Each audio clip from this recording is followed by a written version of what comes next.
welcome the master of mystery, the dean of deception.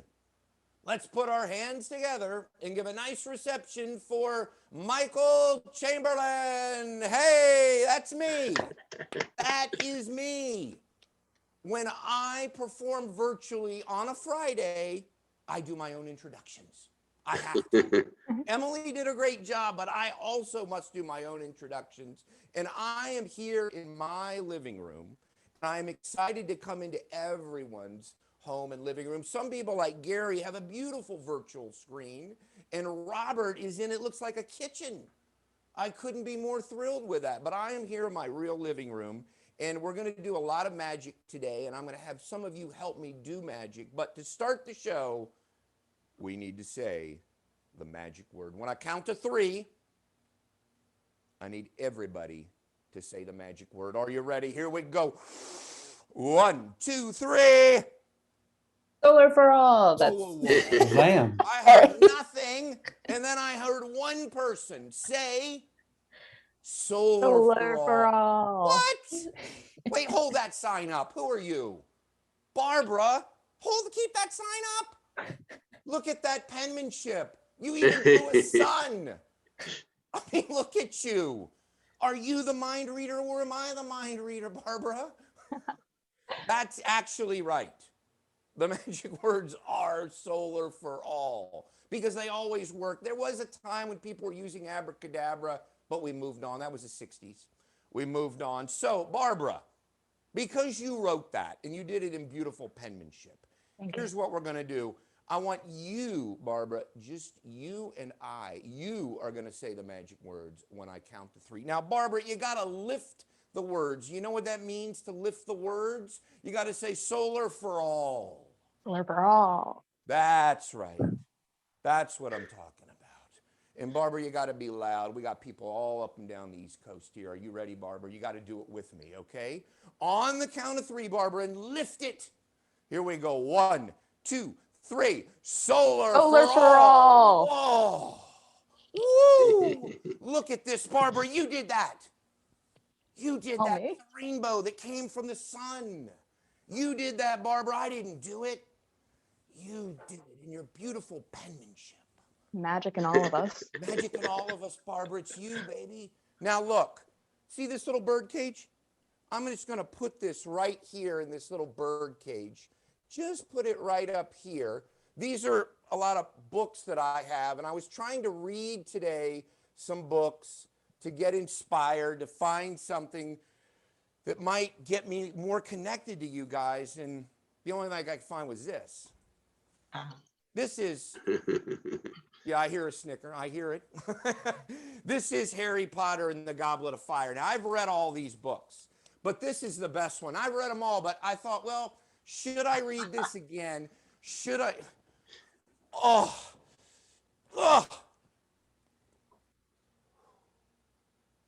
That's a hot book. Okay, that's some reading to get fired up about. That is, you know what that is, Gary? That's some reading to spark. The imagination, Gary, to ignite your creativity. I need a helper now. And I could do some magic with somebody and we could do it through the screen. I am really taken with Robert Erdman in his setting because the guy's in a kitchen. And is that a real kitchen, Robert, or is that not a real one? It looks so good. The background is perfect. Would you like to help me, Robert? I'll help. Yep. Thank you. So the first piece of magic is going to be this. Boom. You and me, man. Look at that kitchen. If I gave you a deck of cards, Robert, could you shuffle them up for me? Sure. Now, because we're working virtually, they're going to be invisible. I mean, I got to do here. I got to make it work here. So I have an invisible deck right here. Can you see it? No. Of course not. It's invisible. I'm going to throw it through the lens, and I want you. Oh, perfect. You're so prepared, Robert. I'm going to throw this through the lens. You're going to catch it, okay? Yep, I'm ready. You ready? You got it. Oh, look at you. Masterful. Go ahead and just shuffle the cards, Robert. Shuffle them up. Okay. Wait. Shuffle. Oh, You got to take them out of the box first, Robert. oh, There you, yeah. Oh, detailed work. call me trying to cheat, huh? Yeah, don't cheat. This is serious business. I mean, this is solar for all. Okay, put the cards in your right hand and throw them in the air and catch them in the left hand. You're good, man. You are good. You've got all the cards in your left hand. Take your right thumb. Fan the cards. I'm going to turn my back, and I want you to pull out one card and look at it and remember it, Robert, and show it to everyone. Show it on your screen, Robert. Please don't shout it out. Gary, do not shout out the card, Gary. Saying anything. Don't say anything. Emily, don't shout it out. Can everybody see this card? Mm-hmm. No. No. I heard a no. Do you remember what it is, Robert? Yep. Okay, look at that card. Now take that card and turn it face down and put it face down in the face up deck. Did that make sense, Robert? Yep. Square up the cards, put them back in the box, and hold up the box. Have you done that? I've done it. God, you're so timely. You're right on time. All right, when I'm ready, you're going to throw the deck through the lens, and I'm going to try to catch it. Okay. Ready? Well, no, not yet. Okay. I'm ready. Okay, here he goes. Yeah. Ugh. Look at that. I'll even turn this light off so you could see it. But that's it. Isn't that amazing, Robert? It is. From me and then back, me to you, back. What was your card, actually? 7 of diamonds. Okay, now let's be clear. We didn't prearrange anything, did we? No, We've never met before. never. We didn't set anything up. Nope. I just happen to like your virtual kitchen, right? Yep. Do you said, what would you say, 7 of diamonds? 7 of diamonds. Yep. Do you want to stick with that or do you want to change your mind? That's good. 7 of diamonds is good. Is that your final answer? Yep. 7 of diamonds. I'm going to do what you did. I'm actually going to go into the deck here, just like this, and I'm just going to go through these cards, and hopefully, if you follow the directions carefully, you took one card and you reversed it. Do you see any card that might be reversed yet? Oh. I see one. Yeah. Oh, look at that.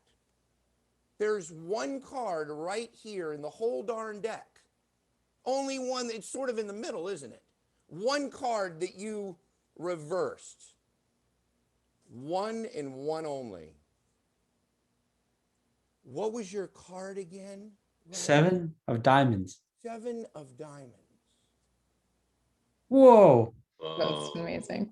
It's printed right on there. That is pretty cool. Unbelievable. Next year, you're going to be doing this show, Robert. Let's give Robert a round of applause for doing that. That was amazing, Robert. Thank you, Robert. Thank you. Boom. Robert goes away. Hey, I went to the store last week. I saved up my allowance and I bought something. And they said, do you need a bag? And I said, yes, but the bag must be green. I must be able to recycle it. I did not have my own bag, but I needed a bag. I said it must be green. They said we got it. So here's what they gave me. They gave me a green bag. I said, no, I need to be able to recycle it. They said, yeah, it's green. It's green and you can recycle it. I said, okay, delightful. I mean, they took me literally. It's a green bag, and inside, some of you might be familiar with this. I saved up my allowance for this. What's this?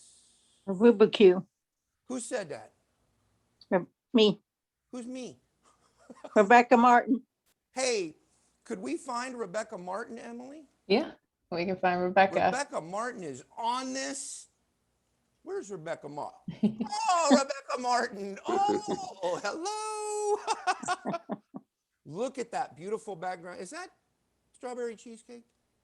I think so. Yeah, I had it on my iPad and I colored that on my iPad. Great, there you are. See this cube? Now, if you were here with me, I'd give you this cube and you'd mix it up. But you're not here, so with me, so I'm going to just do this to the lens. Oh, let me mention something to everybody. There's nothing in this bag. Hey, Rebecca. I'm going to keep doing this, and you just tell me when to stop. Just tell me when to stop mixing this up. Stop. You like that? Do you want me to go any more or not? You like this? I want to mention there's nothing in the bag. I'm going to use Rebecca's energy. And I'm going to try to solve this cube. Okay, Rebecca, send your energy to the cube. Oh, good technique, good technique, good technique. Now watch this, it went right to the cube. There's nothing in the bag. I'm going to put the cube inside the bag. Now, I want everyone, listen.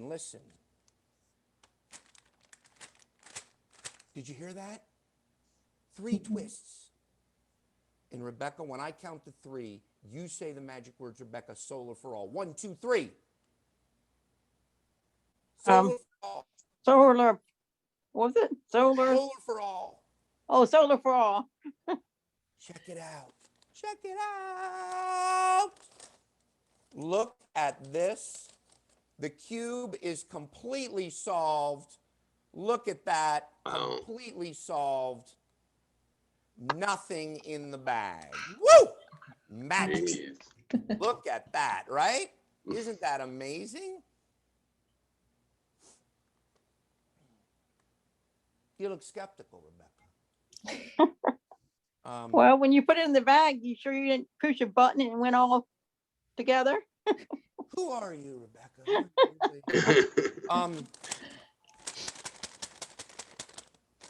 Oh,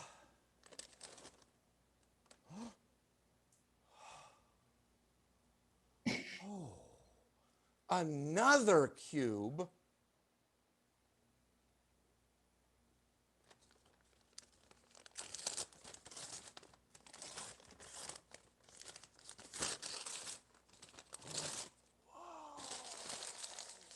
Nothing in the bag. And now I can recycle the bag. You made this happen, Rebecca. Give Rebecca a big round of applause for making that happen. Thank you, Rebecca. Wow. You're welcome. Solar for all is everything. I just got fully vaccinated last week. I'm ready to go. I'm ready to travel. My favorite state to travel to is Hawaii because there's so much sun. Last time I went to Hawaii, I got off the plane. They gave me this. I said, hey, goes with my ensemble. I'll wear it. And I bought, while I was there, it was so sunny, I bought an umbrella. No one can miss me now with this, right? No one can miss me. A little umbrella. And I'll roll that back up. Put that right here. And a little purse. Inside the purse, 6 handkerchiefs all tied together. 6 handkerchiefs. I'm going to stuff them inside the purse. Stuff them right inside the purse. And put it right here. And now I'll do a little dance. But watch, as I do the dance, look, I'm magically moving something from the umbrella over to the purse, and from the purse over to the umbrella. I say the magic word, solar for all. Whoa, look at this. That is the cover of the umbrella.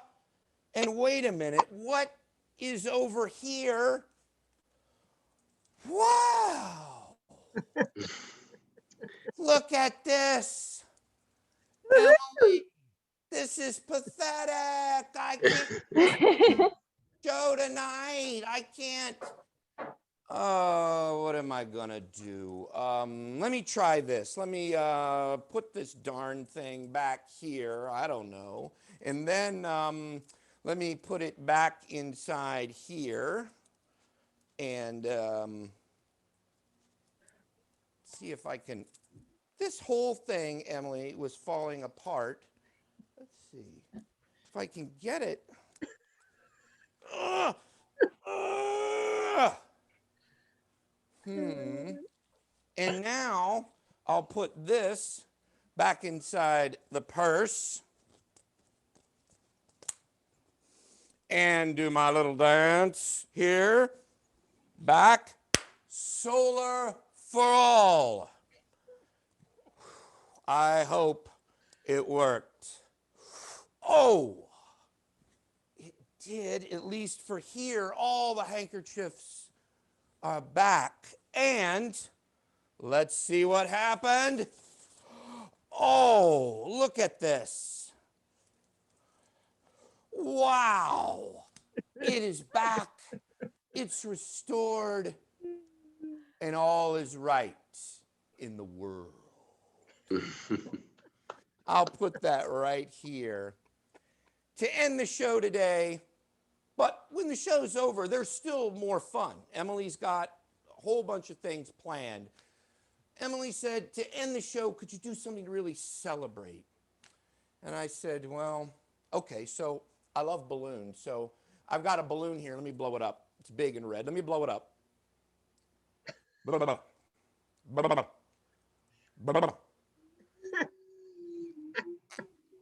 This is going to be tough.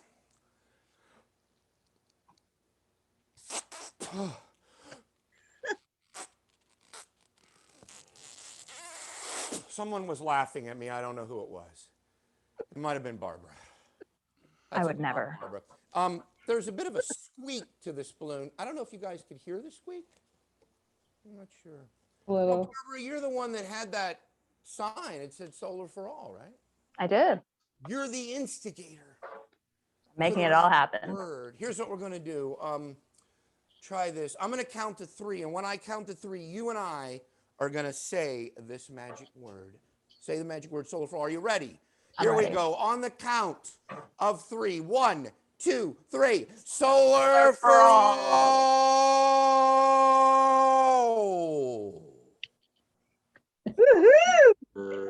Whoa. What is this? This is right back where we started. The magic wand has returned.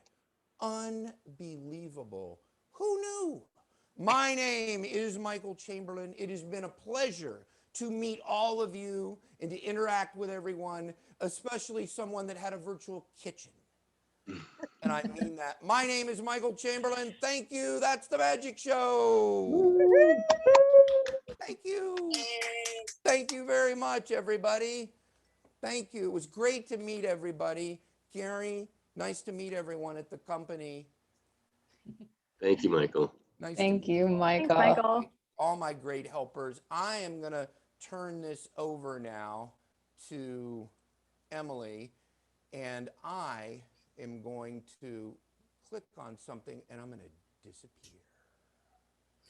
Okay. Bye, Emily. Bye, everybody. Bye, Michael. Bye. He's All done. righty. And he's gone just like that. All right. Thank you. Thanks so much for everyone who participated. We hope you enjoyed that a little bit. Like Michael said, we still have some more exciting activities. So with it being our Earth Month and Beyond event, we do want to share some really cool videos. I'm going to share my screen. We're going to show some awesome, quick little 1-minute clip videos from some of our partner organizations. And I hope that you guys enjoy and take away some of the really cool information that they have to share with everyone. So let me get started sharing that. So, all righty. And here we go. I believe everyone can see, oops, the video here I've got, hopefully. Awesome. Alrighty. So I'm going to start playing. We have first up Ed Cohen. He's going to be sharing a couple videos with us today on some really awesome things that we can do in our lawns and encourage our friends and neighbors to do. And he's part of Sustainable South Jersey. So I will share the videos now. Birds and butterflies add color and excitement. Their presence indicates that you have a healthy ecosystem. Oops, sorry. Includes a variety of caterpillars, and you can't get birds and butterflies without caterpillars. To attract butterflies, you want them to lay their caterpillar eggs on your native plants, creating future butterflies. And caterpillars attract birds. While many birds eat seeds and berries, nearly all birds feed live prey to their young. Caterpillars are prized baby food because they are soft, easy to eat, and nutritious, just like human baby food. And baby birds eat a lot of caterpillars. A tiny Carolina wren will feed nearly 500 caterpillars each day to their nestlings. Getting birds and butterflies to your yard is simple. Make your yard attractive to caterpillars. In this video, we discuss how to attract caterpillars to get more birds and butterflies in your yard. Plants, like you and me, do not want to be eaten. To combat this, plants have developed defenses against things that would eat them. For example, milkweed plant contains toxins and emits a sticky white sap that can seal a bug's mouth shut. However, over thousands of years, caterpillars have adapted to defeat the native plant defenses. Monarch caterpillars are not only tolerant of milkweed's toxins, but also absorb the toxins and make monarchs less tasty to predators. Monarch caterpillars also develop eating techniques to avoid the sap. While humans can eat many things, each caterpillar type has evolved to eat only a few plant species whose defenses they can defeat. Some caterpillars eat only one plant species. For example, monarch caterpillars can only eat milkweed. To attract caterpillars, you must grow plants that caterpillars have evolved to eat. That is, you must grow native plants. All right, very cool. And we're going to keep showing some other videos. But is anybody out there right now like that's growing some native plants? Anybody like actively trying, I hope, to bring in some of their friendly wildlife? We've got birds and loads of stuff. Anybody, can they list of any like native plants that are good, especially for Maryland, New Jersey? I saw somebody was from Florida. We've got some from Michigan. Anybody growing some awesome plants out there? Feel free to speak up. You don't have to. I'm more than happy to continue just sharing the videos, but I thought if anybody has some awesome suggestions, that's one of the great things we can do to help each other is just by collaborating, chatting, and, helping one another. I know maybe you got some suggestions. This is Ed, the person who made the video for my environmental stewards thing. If you're looking for plants, white oaks, not all trees support, as you can imagine, some caterpillars, some trees support more species of caterpillars than others. And oaks are the number one. Oaks support 80%. There's like the top 10 tree species support 80% of the caterpillars. So if you're going to plant one plant, white oaks is the number one plant to put in your yard. Awesome. And that's Ed, right? You're on? Ed, yes. Fantastic, Ed. Oh, this is awesome. I love your videos. I'm really excited to keep sharing a couple more that you got. So this is great. Yeah. And right of up course, the Maryland State tree, by the way. Are they? Oh, that's good Yeah. to know. I didn't know. Thanks, Carolyn. Okay, sweet. And also for everyone too, all of these, the full length videos are in the, at the bottom here. So you can always go back, check out Sustainable South Jersey for more information on some of these native plants and stuff, but I'll continue showing through some of these videos because we've got some really great content from some of our other partners, and I'll keep playing. In this video, we discuss some advantages of native plants. Native plants support birds, caterpillars, and pollinators. Animals and insects rarely get proper nutrition from non-native plants, and some non-native plants are actively dangerous to wildlife. Heavenly bamboo, a non-native, is frequently planted for its beautiful red berries. However, those berries contain arsenic and poison birds that eat them. It takes a long time before non-native plants begin to integrate into our food web. We're talking many millennia, not centuries. Non-native plants might look nice, but like a plastic bush, they support very little wildlife. Our native plants have adapted to survive in our region, and typically have a deeper root system to help survive droughts, which has the added benefit of reducing water runoff. A variety of native plants will interconnect your yard. making it more supportive of birds and butterflies. Awesome. Another great one by Ed. And then we'll wrap it up with one more that Sustainable South Jersey has provided, which is helping to keep leaf litter and things that do encourage more species and caterpillars and birds to congregate in their natural habitat, and things like that are maintaining leaf litter. So I'll continue with this video, and thank you, Ed. These have been great. Your trees can support more wildlife by allowing leaf litter to accumulate by the base of the tree. This should be leaf litter, not store-bought mulch. A mulch mound that many people put around their trees to protect bugs that can burrow into the trunk. But even with no mulch, when we have only clear turf around the tree, we are creating a barren desert for pollinators.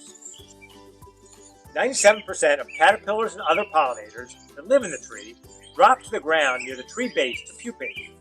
These bugs have evolved to hide in the leaf litter, and without that, they will die. In addition to leaf litter, plants near the base of the tree aerate the soil and allow pollinators to dig in so they can pupate. Old logs and trees provide great homes for pollinators. With all the fungi and insects growing inside them, trees are more full of life after they die. To maximize your tree wildlife productivity, allow leaf litter to accumulate, and add old logs and small shrubs near the tree base. Send me an email to this address, and I'll send you information where you can buy native trees and plants. Awesome. Thank you, Ed. And yeah, if you have any more information too from Sustainable South Jersey, feel free, add it in the chat for everyone. We're hoping these are some great little tips you can take away to use in your yards, or encourage your neighbors, and just make sure that things like leaf litter, we've got native plants that are planted and stuff like that, all do really great contributions to keep our environment the way it's intended to be and not overused or damaged in ways. So I'll continue on with Sister Eden. I don't know if some of you might be familiar with Lori Hill. She's a big activist in the Maryland region and the in DC area. She's done a lot with the Chesapeake Climate Action Network, has done the polar plunge, if you all are familiar with that. So she's been doing a lot of really awesome, fun videos. Really excited to share some of these with you. So one of them here, we've got our 6 tips to avoid plastic bags. We bring our own reusable bags to the grocery store, but plastic bags still kept coming into our home. Because of the health and environmental impact of plastic on our lives, I decided I wanted our family to go plastic free. It's really easy to do, and it creates a lot less clutter in your home. So here are my 6 tips for avoiding plastic bags. When I'm shopping for produce, whether at the grocery store or at the farmer's market, I keep it loose, baby. For smaller items, I like to use mesh bags like this, which you can either buy online or at the grocery store. For items like carrots, I opt for the loose option because it's one less bag. And then I take the greens and use them in stir fry. Whenever I can, I get our bread directly from our local bakery or at a grocery store that has a bakery. I ask them to slice a fresh loaf and then place the loaf in my reusable cotton bag. We buy in bulk to save money, and we bring our own containers to reduce the amount of plastic cluttering our kitchen. Depending on the item, I either use a glass or a cloth container. But before I put anything in them for the first time, I have the container weighed. I write the weight, known as the tare, on the outside of the container so the weight of the container can be deducted from the overall weight of the item. We now avoid dry cleaning bags by using the green Garmento. It's an investment of just $9.99 and so worth it to avoid all that plastic.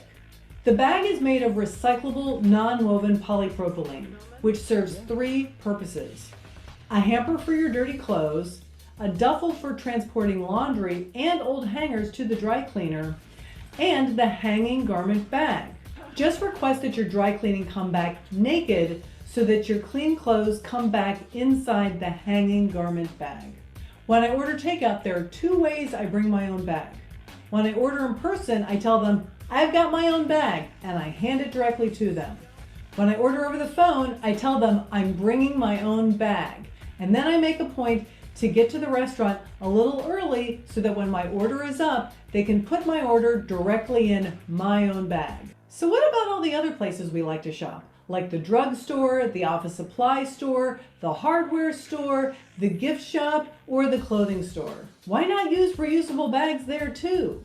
So to be sure that little broccoli florets don't commingle with my fair trade organic t-shirts, I designate specific bags for clothing shopping only. How do you dispose of cat poop if you're trying to eliminate plastic bags from your life? Since it's rare for a plastic bag to make it into my house, I put Loki and Thor's cat poop in a bag that's already destined for the landfill.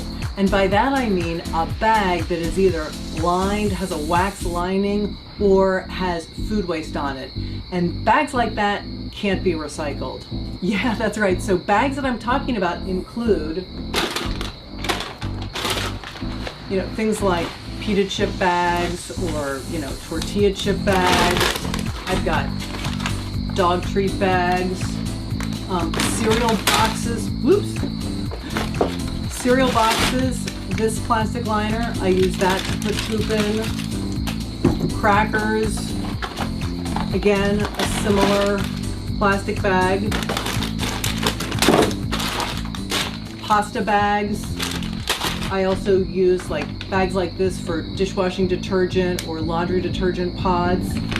And I'll even use the occasional brown paper bag. And I use this because rather than putting it in my curbside compost, which I can do in my jurisdiction, I might as well just reuse this bag versus just, sending it straight to waste. So, once I'm done with my mushrooms, I just put some kitty poop in here. Awesome. So I'm wondering, I know maybe a few of us have some cats at home. This was a really interesting video for me, and I'm really excited to kind of start using other bags. I don't know if anybody else is. But yeah, so Lori has some really great videos. I'm going to share one more by Lori Hill, and then we'll wrap up with one last video. But yeah, this one's a little bit more, this was a whole comedy event. We wanted to make sure there was some fun and interaction. So I do hope you enjoy this video. Lori Hill knows how to have fun when making some of these fun how-to videos. So do enjoy.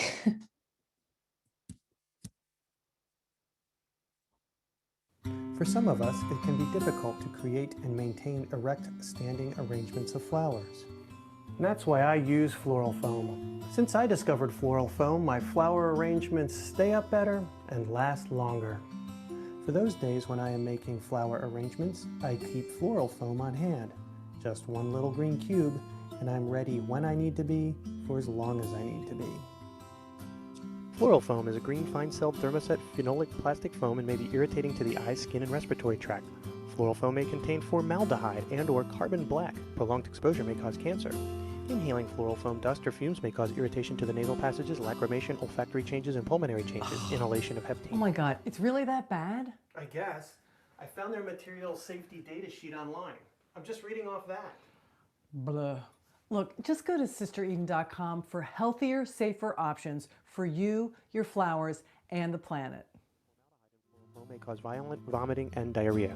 If swallowed, do not induce vomiting. Treat symptomatically and supportively. If a large quantity is ingested, get medical attention since there could be a problem with physical blockage. Floral foam formulation has not been tested for environmental effects and is not biodegradable. Ask your florist if floral foam is right for you.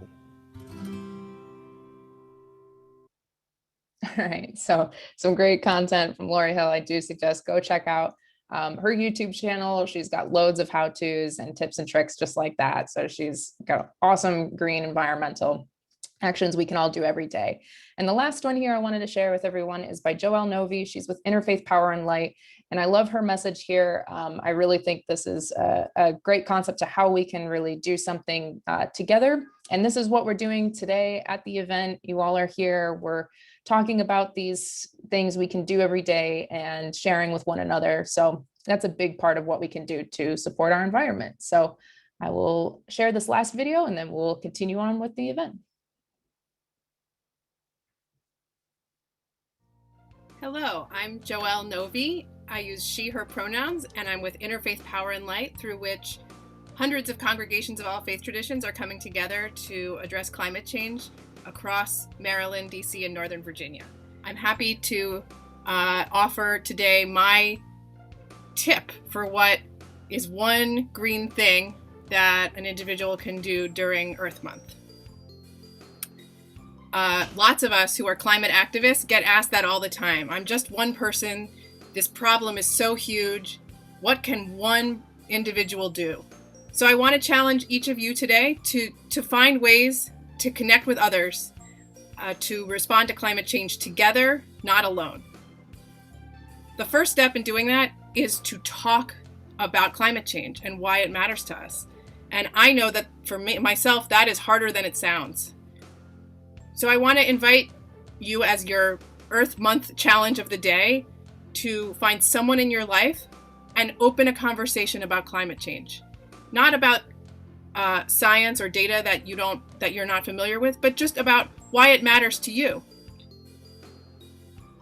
And my second challenge, once we've named the challenge that we face, once we've named the problem, we can join with others to build the movement we'll need to create a solution at the scale of this enormous problem. So I want to invite you to find a group that's working with you, near you, and sign up for their email list and get connected so they can call you to action over and over again over the years to come. So thank you for joining with others today and throughout Earth Month. And thank you for being part of building the movement that we'll need to care for our neighbors and protect our common home.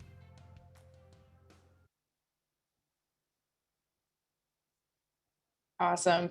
So yeah, thank you for all watching these videos. Like I said, on our YouTube channel here in this specific video, we've got everything listed here. There's more great content from all of these awesome partners like Sustainable South Jersey, Lori Hill, even EVADC, who wanted to provide a shared video here about some of the things like greening up our lawn equipment. That's an important piece too, is making sure that we're trying to use fossil-free lawn equipment, things like leaf blowers and stuff that can cause a lot of environmental damage. So please do check them out. They're wonderful partners. We're so excited to be working with all of these excellent groups. You guys are really what helps make community solar communities. And it's really awesome to be working with all these great organizations. So without further ado, I'm going to stop sharing my screen.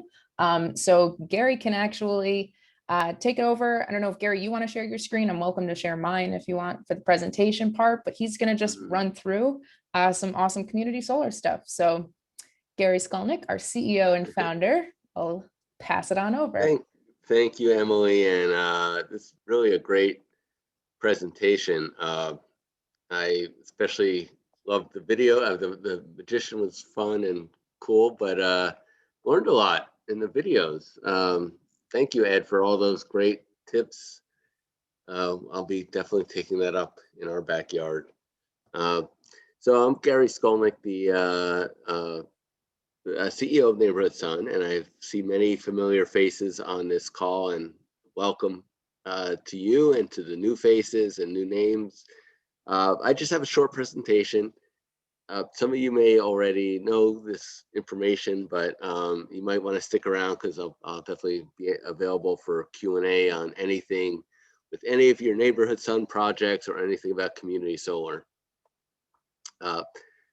So what is community solar and why does it matter? Most of you hopefully know that community solar is a way to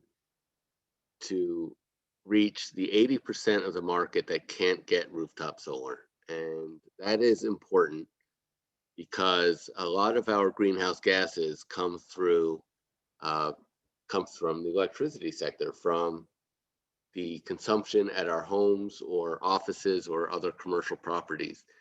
A big chunk comes from transportation, and we are working hard to, of course, switch to more electric vehicles.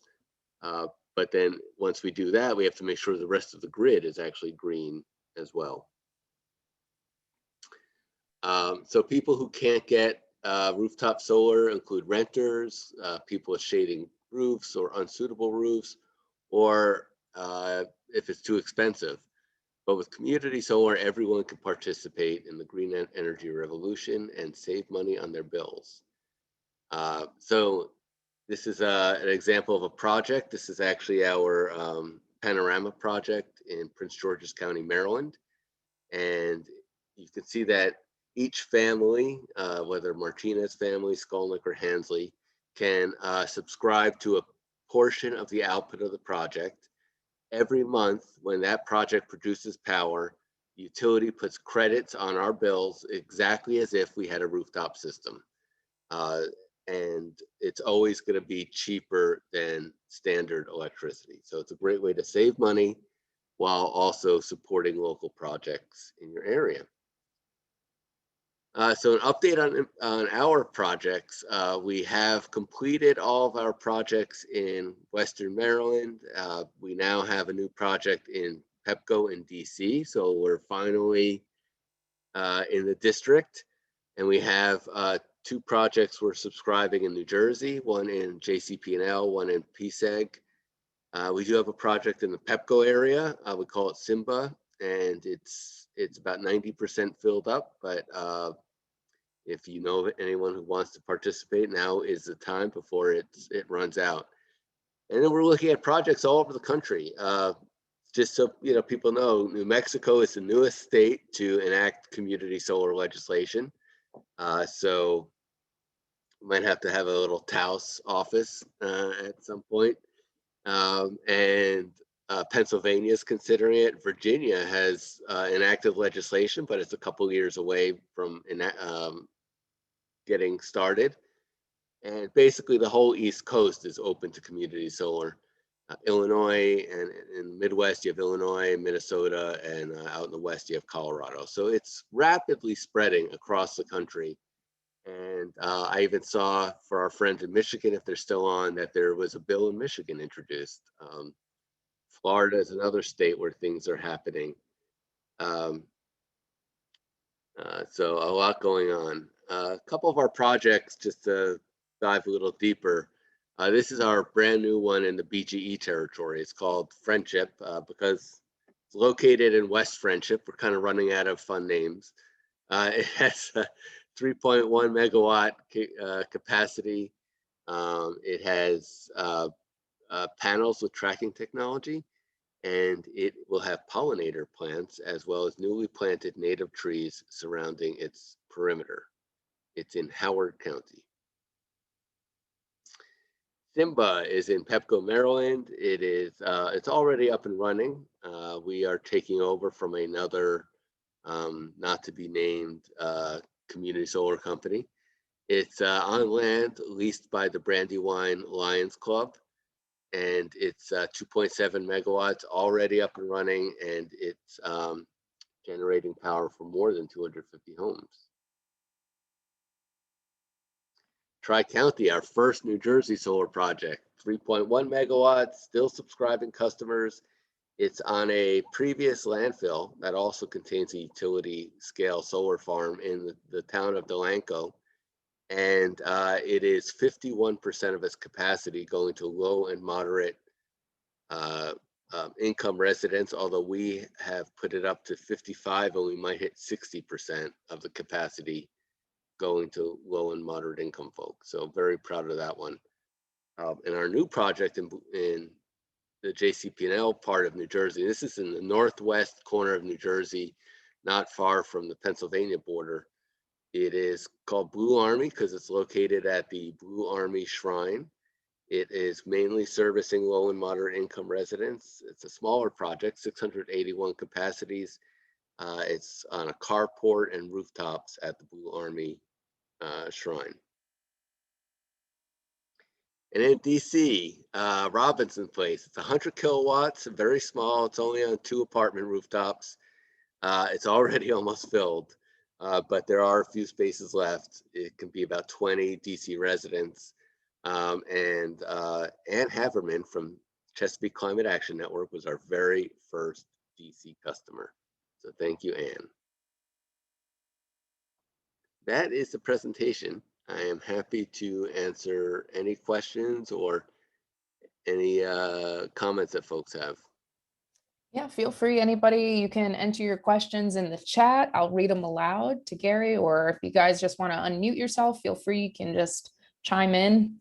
But yeah, we're doing lots of work community solar wise. So any questions too. We know a lot of folks that are joining are also our current community solar subscribers. So if you want any updates on your projects, we're happy to give you as much information as we can, of course, about the community solar farms and their status. So yeah. Gary, I heard you were considering looking at battery technology. And do you have any thoughts on like used old car batteries? Like, can those be used economically? And is that a viable business these days? Oh, great question, Ed. I haven't looked into it that far yet. So, I mean, we're looking at the business model is very exciting. Is the ability to put battery storage in everybody's household, and that way, if you're not, you can sometimes put power back onto the grid when it's needed, and it's called a virtual power plant. So that's kind of a new business vertical that's coming out, and we're looking into that yet. But yeah, I'm sorry, I don't have the technical background on that, Ed. Thank you. I see we've got one question here too from Todd. So what are the community solar options in northern New Jersey? Well, and Barbara beat me to it. The Blue Army project is Northwest Jersey.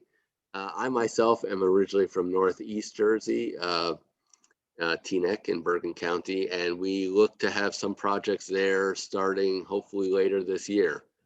So stay tuned for that. Awesome. Great, yeah. And everyone should check out, just because I see a lot of folks are very, involved with our company. So you should all check out sunengine.io. That's sunengine.io. That's our new website that explains our software platform that we call Sun Engine. And it's a really exciting development for us. John Wilson, our CTO, and his team built it, and then Armando Gaetaniello and his team, which is me, we're trying to sell it. So it's a really advanced platform that I think is going to help consumers and project owners alike. Some of you may have noticed you've been switched platforms. You might have started out with a group called Power Market, and notice that you've been switched, and it will all be for the best. Awesome. Yeah, we're really excited to be supporting our customers on this platform. It's we're doing everything we can to make sure that it will be as easy to use. People can see their environmental impacts. Customers can track their invoices, bills, contract, etc. All of that in the solar platform. The side of it for customers known as My Solar. So yeah, and I see there's a question here about a smartphone app to be going with the new platform. That is something we're so excited to be working on. It's definitely one of our 2021 goals to have the app to go option of the My Solar piece. So yeah, we definitely really want that capability, especially too, because we recognize that a lot of what community solar is engaging the community. We want people to be able to share their environmental impacts with folks and let everybody know how it works for them and be able to use those pieces in an interactive community type app. So yeah, exactly. I see somebody commented, I'd love to show my savings to my friends. I would love that. That would be the best. Yeah. Yep. Very cool. Any other questions? Folks are welcome to ask. Yeah, or suggestions too. We love having feedback from our customers. That's important too. That's the beauty also of like the platform we're building out, because we've got the capabilities to really create it in-house. We can take customer feedback and make sure we try to implement it as quick as we can. We want people to be able to use this the way they want to use it and have something that makes sense for them. So if you've got feedback, you can always reach out to us. You can email us at hello@neighborhoodsun.solar. You can always drop us a line, give a call. We're all here ready to take your questions, comments, all that good stuff. So yeah. Well, thank you, everybody. And we know Earth Month is Earth Day should be really every day. So let's, like we say, this is Earth Month and beyond. Even though Earth Month is now about to be over, we still have a lot of work to do starting tomorrow. Awesome. Yeah.